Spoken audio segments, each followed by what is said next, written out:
Assalamualaikum warahmatullahi wabarakatuh.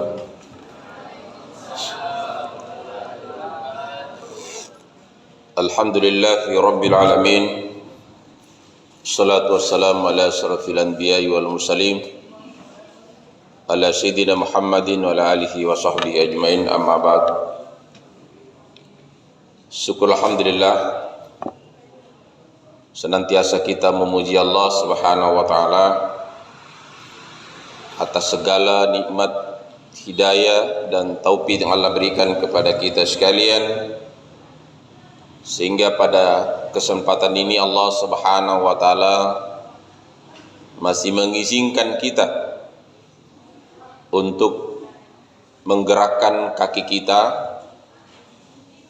untuk menggerakkan bibir kita, untuk mendengarkan apa yang telah diperintahkan oleh Allah Subhanahu wa taala, terkhusus adalah mendengarkan ceramah agama atau siraman rohani.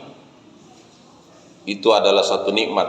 Banyak orang yang mau mendengar tapi punya telinga tapi tidak bisa lagi difungsikan.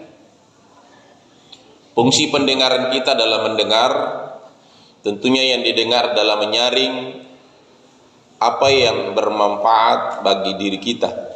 Yang tidak bermanfaat tak usah kita masukkan dalam telinga kita. Itu yang pertama. Yang kedua adalah menggerakkan kaki kita. Banyak orang yang mau menggerakkan kakinya tapi tidak bisa lagi difungsikan kakinya. Kenapa? Karena nikmat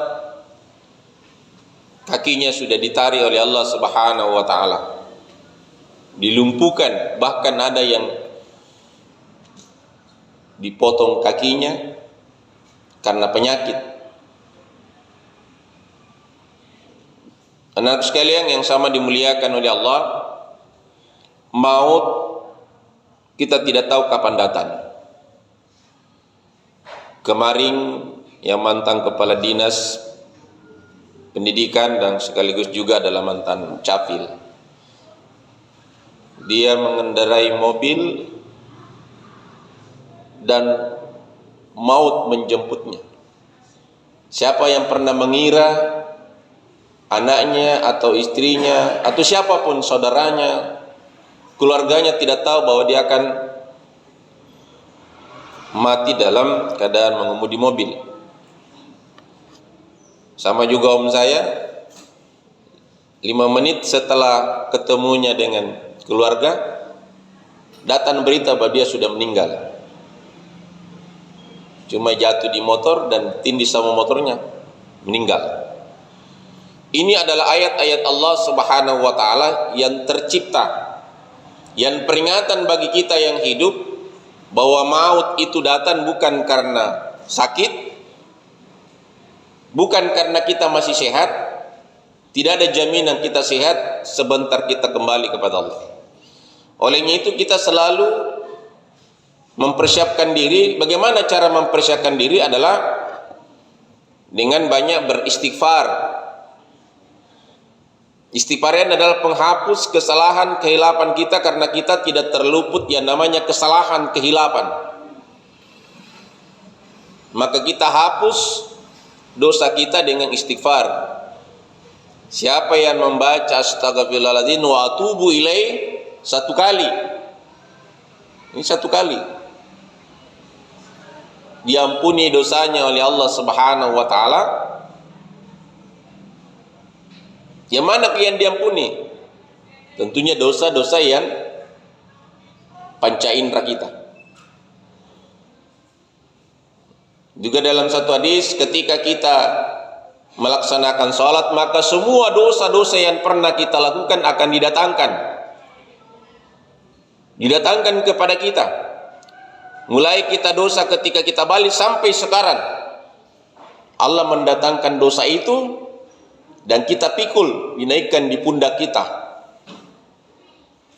Dan ketika kita melaksanakan sholat, apakah itu salat sunnah, lebih salat wajib, maka di situ ketika kita ruku, maka berguguran berjatuhanlah semua dosa-dosa kita yang pernah kita lakukan pada masa yang lalu.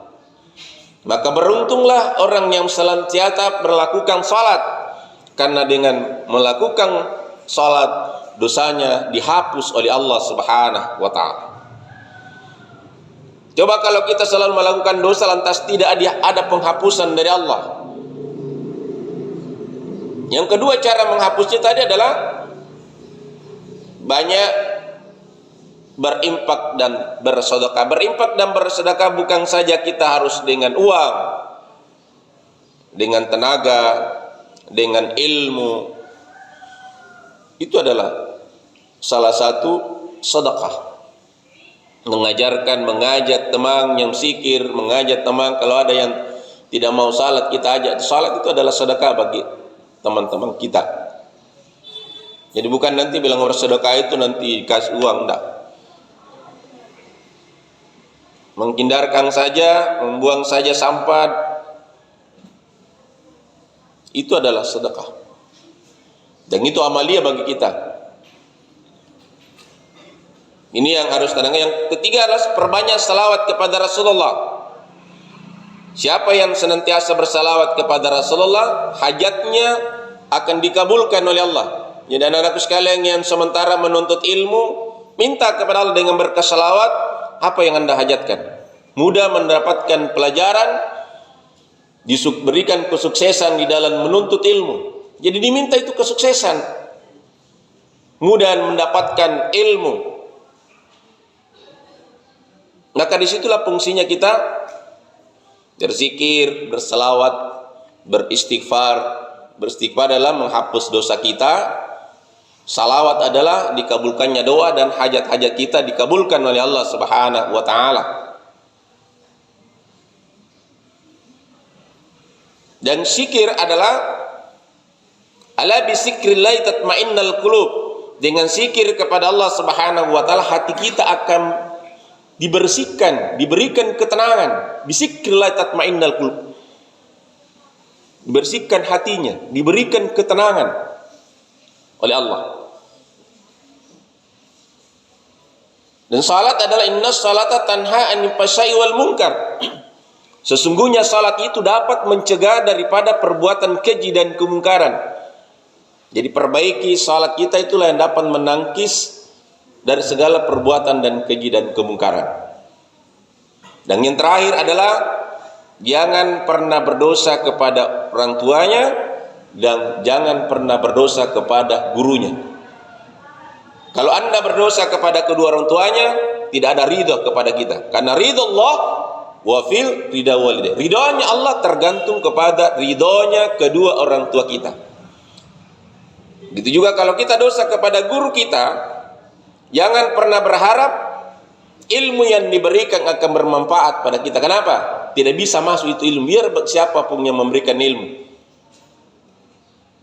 Jadi jangan sampai ada anak-anakku sekalian yang ketika di belakang gurunya dia bicara atau dia mungkin mengejek, maka jangan pernah berharap Anda tidak akan selamat di dalam menuntut ilmu. Kenapa? Karena berkahnya ilmu ada pada guru anakku sekalian. Biar baik tadi apa dipakai, kalau Anda dosa jangan pernah berharap. Inilah yang harus tanamkan pada diri anak-anakku sekalian, dan belajarlah kepada orang-orang yang sukses untuk Anda bisa jadi sukses. Yang tentunya kepada guru-guru anak-anakku sekalian itu adalah salah satu contoh yang sukses, meraih ilmu dengan ridho dan diridhoi Allah, dengan usaha yang tentunya dalam dengan doa dan dengan ridhonya orang tuanya dan ridhonya oleh guru, ibu, bapak dan gurunya. Itulah barangkali untuk dari saya, tanamkan pada anak sekalian. Billahi taufiq wal hidayah. Assalamualaikum warahmatullahi wabarakatuh.